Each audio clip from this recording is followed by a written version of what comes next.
오늘 본문은 18절에 이러므로 이렇게 시작하고 있는데요. 이건 앞에 있는 모세의 말에 대한 결론 부분을 얘기하고 있는 부분이겠죠. 오늘 이 본문 말씀을 좀 살펴보기에 앞서서 가나안이 어떠한 곳인가를 좀 생각해 보면 좋을 것 같아요. 가나안은 하나님께서 약속의 땅으로 주신 땅이죠. 젖과 꿀이 흐르는 그런 땅이에요. 그런데 가나안이 정말 젖과 꿀이 흐르는 그런 비옥한 땅인가를 좀 생각해 보면 그렇지 않다는 거죠. 사람이 살기에 적합한 그런 곳은 아니고 오히려 사람들이 살기에 적합하지 않은 그런 땅이라는 거예요. 가나안이 젖과 꿀이 흐르는 그런 땅이 되는 것은 하나님께서 그 땅을 약속으로 주셨고 그 약속에 대한 성취가 이루어지는 것이 그 땅에서 이루어지는 것이기 때문에 젖과 꿀이 흐르는 그런 땅이라고 하는 그런 의미겠죠. 어제 우리가 봤던 것처럼 이 가나안이라고 하는 땅은 애굽 땅과 같지 않다 이렇게 표현하고 있어요. 10절에 보면 가나안은 애굽 땅과 같지 않았다. 그러니까 애굽과는 전혀 다른 그런 땅의 모습을 보인다는 거죠. 그러면 애굽 땅은 어떠한 곳이었는가? 창세기 13장 10절에 보면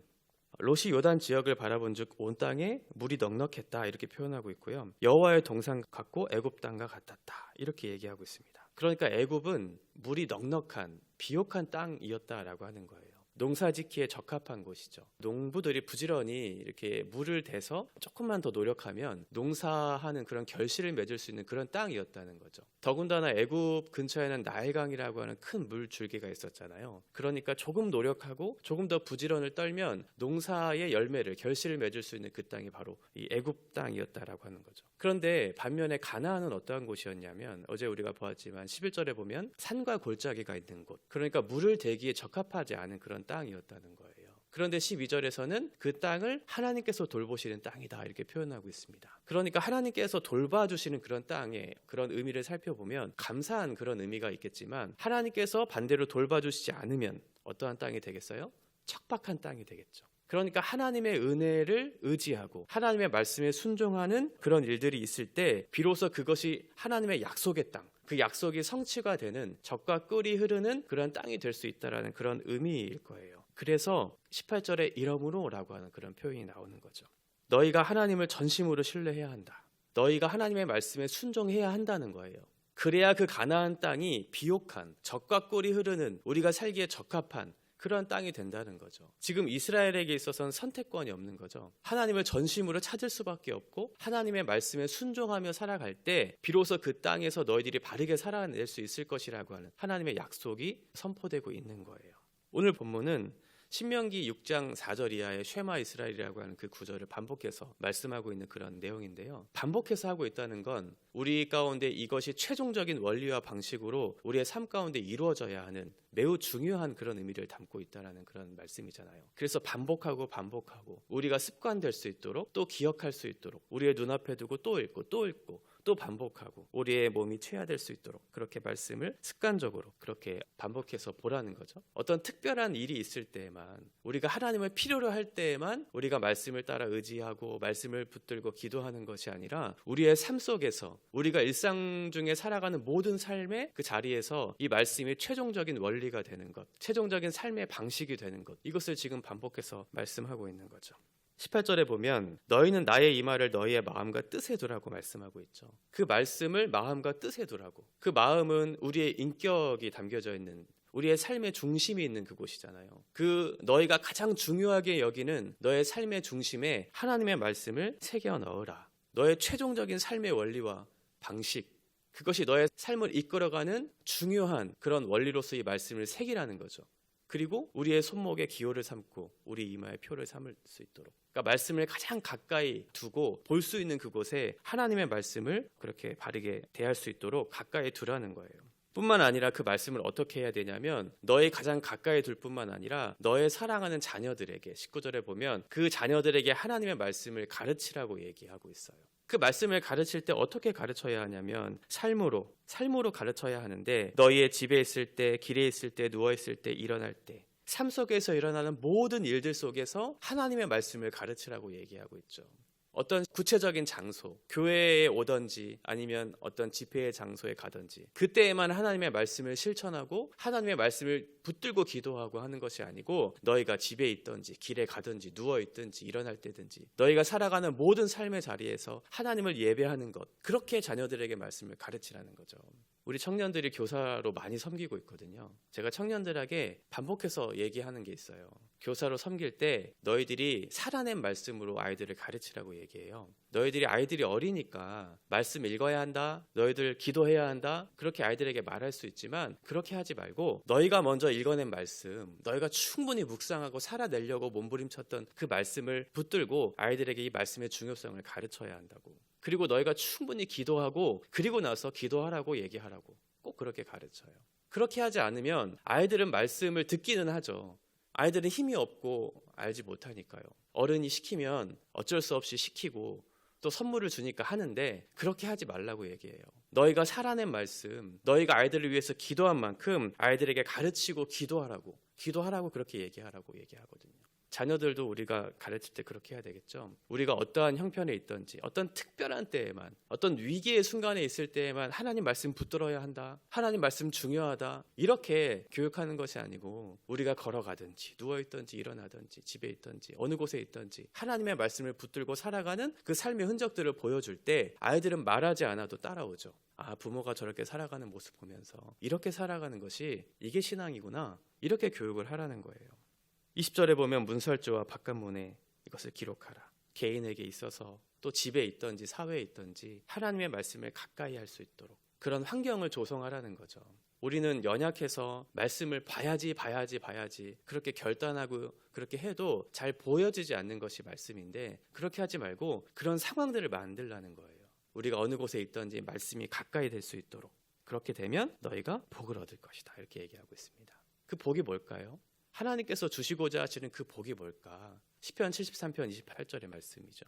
하나님을 가까이 하는 것이 복이거든요. 그래서 우리에게 가까이 할 수 있도록 그 말씀을 계속해서 너희의 주변에 두라는 거예요. 그래야 너희가 하나님을 가까이 할 수 있고 그 하나님과의 친밀함 속에서 하나님의 일하심을 볼 수 있을 테니까요. 그래서 21절에 보면 그리하면, 너희가 하나님의 말씀을 가까이 하면 어떻게 되냐면 주신 땅에서 너희의 날과 너희의 자녀의 날이 많아서 하늘이 땅을 덮는 날과 같으리라. 너희와 너희 이후의 세대들이 어떻게 되냐면 하늘이 땅을 덮고 있는 날 동안에 계속해서 유지된다는 그런 의미거든요. 그러니까 너희의 세대에서 그치는 것이 아니라 대대손손 하나님의 은혜가 너희 가운데 충분히 임할 것이다. 하나님께서는 그 은혜를 천대까지 베풀기를 기뻐하시는 분이라고 우리가 말씀을 통해서 배웠잖아요. 그러니까 하나님의 말씀을 계속해서 가까이 두고 그 말씀에 따라 순종하려고 할 때 하나님께서는 너희와 너희 자녀들에게 하늘이 땅을 덮는 그 순간 모든 날 동안 하나님께서 너희와 함께 하실 것이다. 22절에 보면 명령을 잘 지켜 행하여 너희의 하나님 여호와를 사랑하고 그의 모든 도를 행하여 그에게 의지하면, 하나님의 말씀을 가까이 할 때 어떻게 해야 하냐면 하나님을 사랑하는 마음으로 해야 되겠죠. 오늘도 하나님께서 나에게 말씀을 주셨어, 이것을 억지로 내가 지켜야지, 그래서 내가 복을 얻어야지, 이게 아니고 내가 사랑하는 그 하나님께서 말씀하시는 것이니까 내가 오늘도 즐거운 마음으로 주님과 함께 오늘도 이 길을 걸어야지, 하나님께서 주신 이 복된 날을 누려야지, 이렇게 살아내야 되겠죠. 삶의 무게들이 있지만 우리가 감사의 제목들을 떠올려 본다면 우리에게 주신 이 삶이 그렇게 무겁게만 여겨지지 않을 거라는 생각이 들어요. 어제 제가 잠들기 전에 문득 그런 생각을 했어요. 삶이 고단하고 어려운 일들이 있지만 하나님께서 나에게 주신 것이 너무나 많다는 생각 많이 했어요. 자기 전에 그러면서 나에게 주신 감사의 제목이 뭘까를 하나하나 따져봤거든요. 셀 수가 없더라고요. 그렇게 하나님 앞에 오늘 주신 날을 기쁨으로, 억지로가 아니라 하나님께서 나에게 오늘도 살아내게 하시고 오늘도 말씀 앞에 서게 하시고 나와 귀하게 만남을 갖게 하는 모든 관계성 속에서 그런 하나님의 사랑을 전할 수 있게 나에게 이 날을 허락하여 주셨다는 그런 기쁜 마음으로 그 말씀을 살아내고 또 하나님의 순종하려고 하는 그 마음을 드릴 때 저도 기쁠 뿐만 아니라 하나님께서도 그 마음을 기쁘게 받으시겠죠. 그렇게 억지로 하지 말고 기쁨으로 하나님 앞에 오늘 하루를 살아가는 날들이 되어야 할 것입니다. 그렇게 하나님의 말씀을 가까이 하고 또 기쁨으로 그 말씀을 살아내려고 하고 우리의 삶의 일상 속에서 말씀의 순종함의 결과들이 일어날 때 그러면 우리는 자연스럽게 하나님의 사람이 되겠죠. 말씀의 사람이 되겠죠. 그러면 어떤 결과가 일어나냐면 23절에 보면 여호와께서 그 모든 나라 백성을 너희 앞에서 다 쫓아내실 것이라. 너희가 너희보다 강대한 나라들을 차지할 것이다. 우리의 힘으로 뭔가를 이루어내려고 하는 것이 아니고 하나님의 말씀을 가까이 하고 그 말씀에 순종하려고 하다 보니까 어느덧 말씀의 사람이 되었어요. 말씀의 사람이 되면 어떻게 돼요? 세상에서부터 오는 많은 시험과 유혹과 두려움 속에서도 담대함과 용기가 생기거든요. 그게 바로 그리스도인들이에요. 내가 가지고 있는 실력, 내가 가지고 있는 어떤 부, 명예 이런 것들은 없지만 그리스도인들에게는 이상하리만치 이상한 용기와 담대함이 있어요. 그런 것이 생긴다는 거예요. 이전에는 두렵고 떨렸죠. 가나안의 거인 족속을 보면서 두려웠어요. 우리가 저 땅을 차지할 수 있을까? 저 땅을 차지하는 것은 불가능해 보이는 우리 자신을 보니까 그랬었죠. 그런데 말씀의 사람이 되다 보니까 어떻게 돼요? 내 가운데 담대함이 생기고 이 땅에 있는 소망이 하나님께서 주시는 그 소망이 있으니까 낙담하지 않고 두려워하지 않고 힘있게 그 길을 걸어갈 수 있잖아요. 지금 이스라엘 백성들이 그런 경험을 하고 있는 거죠. 너희가 하나님의 사람이 되면 내가 이 일을 시작하는 것을 보게 될 것이다. 너희의 힘으로 하는 것이 아니고 내가 그 일을 하게 될 것이다. 그러니 너희는 너의 하나님의 말씀에 순종하는, 하나님의 말씀을 가까이 하는 하나님의 사람이 되거라. 그러면 어떠한 일이 일어나냐면 24절에 보면 너희가 밟는 곳 너희의 소유가 될 것이다. 이전에는 우리의 힘으로 뭔가를 차지하려고 했을 때는 되지 않았죠. 그런데 하나님의 사람이 되고 하나님께서 이 일을 감당하게 하시기 시작하니까 우리가 밟는 모든 땅이 우리의 소유가 될 것이다. 광야는 남쪽을 얘기하고요. 그리고 레바논은 북쪽을 얘기해요. 그리고 유브라데 강은 동쪽, 그리고 서해는 지중해를 얘기하거든요. 동서남북의 모든 밟는 땅, 너희가 가는 모든 곳, 그곳이 약속의 땅이 될 것이다. 가나안은 약속의 땅이 아닐 수 있었어요. 그런데 하나님과 함께하는 그 장소가 약속의 땅이 된 거죠. 젖과 꿀이 흐르는 땅이 되는 거죠. 비옥한 땅이 아니었는데 하나님과 함께하니까 비옥한 땅이 되고 젖과 꿀이 흐르는 땅이 되었던 것처럼 너희가 함께 하나님과 함께하면 너희가 밟는 모든 땅이 약속의 땅, 젖과 꿀이 흐르는 그 땅이 될 것이라고 말씀하고 있어요. 이 서해라고 하는 말은 뒤편이라고 하는 그런 의미를 담고 있거든요. 그러니까 서해 지중해는 뒤편에 있는 바다라고 하는 그런 의미예요. 그러면 서해가 서쪽이 뒤편이 되려고 하면은 동쪽을 바라봐야 되겠죠. 그러니까 지금 동쪽을 바라보면서 동서남북의 그 땅이 너희의 소유가 될 것이라고 지금 얘기하고 있어요. 너희가 밟는 모든 땅, 너희가 실제로 밟는 모든 땅, 너희가 경험하는 그 모든 땅, 말씀에 의지해서 그물을 던지는 그 땅, 너희가 직접 일구어내는 그 땅이 너희가 소유가 될 것이라고 말씀하고 있죠. 25절에 보면 너희의 하나님 여호와께서 너희에게 말씀하신 대로 너희가 밟는 모든 땅 사람들에게 너희를 두려워하고 무서워하게 하리니 너희를 능히 당할 사람이 없으리라. 세상의 기준으로 봤을 때 이스라엘은 작고 초라한 나라예요. 아주 작은 땅덩어리를 갖고 있는 힘도 없는 그런 나라이지만 하나님께서 명령하신 그 말씀대로 너희가 행하면 적군들이 너희를 두려워하게 될 것이다. 너희가 이전에 가나안 족속들을 보면서 두려워했지만 오히려 그들이 너희를 보면서 두려워하게 될 것이다. 왜냐하면 하나님께서 너희와 함께하고 계시기 때문에 너희와 함께하는 하나님을 보고 그들이 두려워 떨게 될 것이다. 이렇게 얘기하고 있죠. 그러면서 26절에 이제 마지막 결론을 얘기해요. 32절까지 쭉 얘기하고 있는데 오늘 복과 저주를 너희 앞에 두겠다 이렇게 얘기하고 있죠. 이전에는 시내산에서 하나님의 말씀이 선포되고 있었다면 지금은 모압 평지, 출애굽 2세대들 그리고 가나안에 들어가 계속해서 살아갈 후손들에게 계속해서 이 말씀이 적용되고 있다는 거예요. 과거의 하나님의 말씀이 아니고요. 지금 현재를 살아내고 있는 우리들에게 필요한 그 말씀이라는 거죠. 우리들에게도 마찬가지로 하나님께서 우리들에게 요구하시는 건 이거예요. 지금 시대가 변했고 과학이 발전하고 기술이 발전하니까 우리의 인간의 이성과 능력으로 이 세상을 살아갈 수 있을 것만 같은 그런 가능성들이, 그런 소망들이 점점점 커져가고 있는 시대를 살아가고 있잖아요. 하나님을 의지한다는 것, 보이지 않는 하나님을 붙들고 살아간다는 것 미련해 보이는 것이지만 하나님께서는 오늘도 우리들에게 요청하고 있어요. 이 세상을 통치하고 다스리시는, 역사를 주관하시는 그 하나님을 너희들이 신뢰하고 그 하나님을 따라가라. 오늘 너희들에게도 필요한 말씀이다. 그 말씀을 들으면 너희들에게 복을 줄 것이고 너희가 그 말씀을 듣지 않으면 너희의 생각의 판단에 너희의 경험으로 이것들을 생각하고 그것들을 거부하면 너희가 저주를 받을 것이다. 다른 신들을 섬기면 너희가 저주를 받을 것이다. 이렇게 말씀하고 있죠. 그래서 하나님의 말씀을 듣는 것, 하나님의 말씀을 듣고 순종하는 것, 그래서 중요하죠. 들어야 믿음이 생기고 그 믿음을 통해서 하나님의 말씀을 붙들고 살아갈 수 있을 테니까요. 그래서 하나님께서 주시는 그 생명의 복음을 우리들이 누릴 수 있을 텐데 그 말씀을 듣지를 않고 거부하니까 내 생각과 내 판단으로 이 세상을 살아가려고 하니까 하나님과 가까이 함이 없는 그런 복을 누릴 수 없게 되는 거죠. 요한복음 5장 24절에 보면 내 말을 듣고 또 나를 보내신 이를 믿는 자는 영생을 얻었고 사망에서 생명으로 옮겼다. 이렇게 얘기하고 있거든요. 하나님의 말씀을 듣고 그 하나님의 말씀을 믿음으로 너희가 생명을 얻을 수 있을 것이다. 생명이 뭐예요? 하나님과의 관계, 끊어진 관계가 회복되는 거잖아요. 죽음이라고 하는 것은 우리의 육체적인 죽음, 그것을 얘기하는 것이 아니고 하나님과의 관계성 속에서 이 죽음이라고 하는 것이 설명되거든요. 하나님과의 관계가 끊어진 것이 죽음이에요.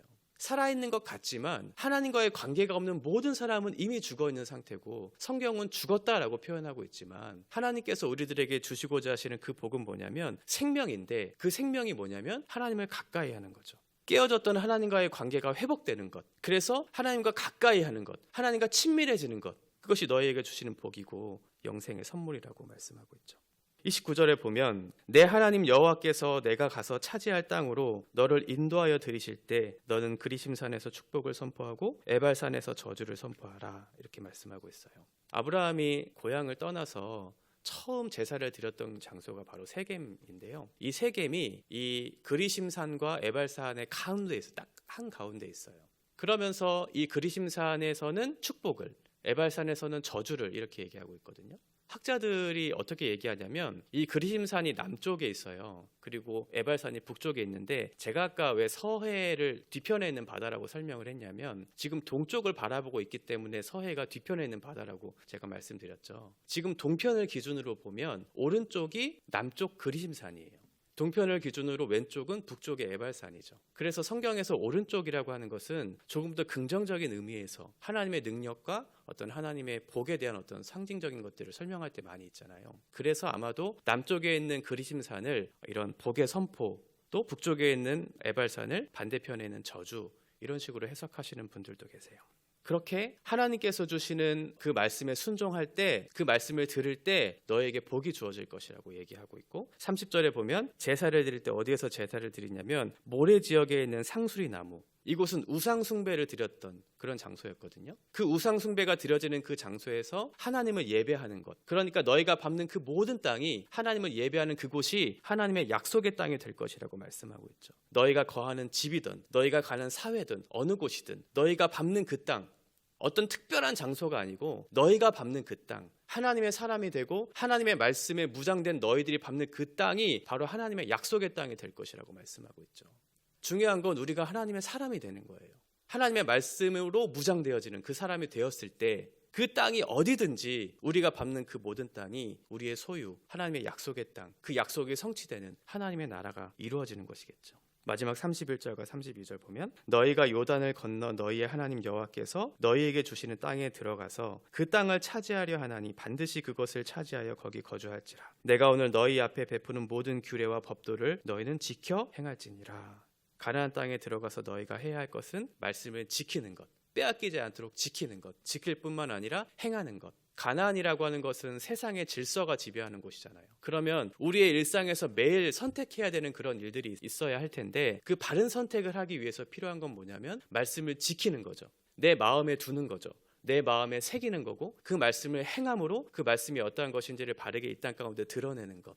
이것이 너희가 가나안 땅에 들어가서 해야 할 것이다 하는 거예요. 우리가 세상에서 해야 할 것이 바로 그거죠. 우리의 마음, 우리의 사람의 중심인 마음에 하나님의 말씀을 새겨두고 그 말씀을 가까이 하고 그 말씀을 실천하면서 이 땅을 살아갈 때 우리가 밟는 모든 땅이 하나님의 약속의 그 땅이 될 것이라고 말씀하고 있죠.